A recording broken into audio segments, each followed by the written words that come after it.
Des enfants du site Kigaramango, qui abrite des sinistrés des inondations dans la zone Gatumba de la commune Mutimboudi, sont menacés par des maladies dues aux mauvaises conditions d'hygiène. La plupart sont des cas de diarrhée-vomissement, la malaria et diverses infections.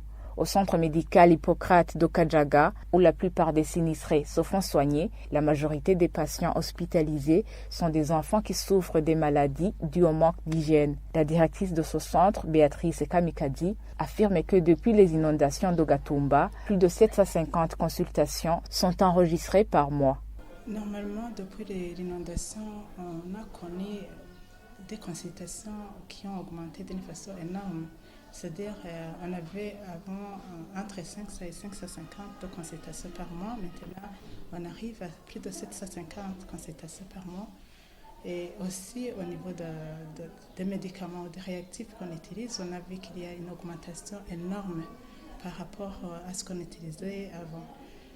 Aussi pour ce qu'on observe le plus souvent, ce sont les enfants de moins de 5 ans, de plus de 95%.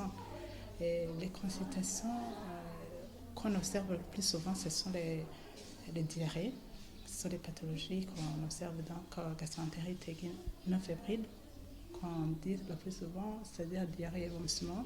Mais il y a ce qui ajoute de la fièvre, mais quand même, on les traite et ils guérissent très bien. D'après les sinistrés de ce site, construire des lieux d'aisance est leur souhait le plus cher pour atténuer leur misère.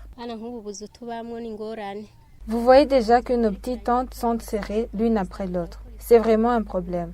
Nous ne pouvons pas faire la propreté dans ces conditions. Il est difficile de trouver un endroit pour se soulager. Nos lieux d'aisance sont horribles. Ces enfants peuvent partager un même trou l'un après l'autre. Comment ne pas attraper des maladies? Ils se contaminent. Franchement, nous implorons les âmes charitables à nous construire des toilettes car nous vivons dans des conditions inhumaines.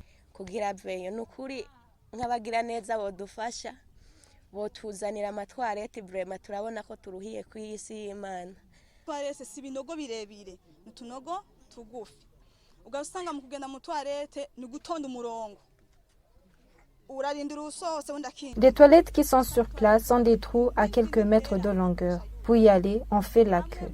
Elles sont remplies en moins d'une semaine. Il y en a qui se soulagent dans des flacons ou des seaux et ils jettent ces saletés n'importe où. Par là, nous sommes menacés par beaucoup de maladies dues au manque d'hygiène. Nous demandons qu'on nous construise des toilettes acceptables.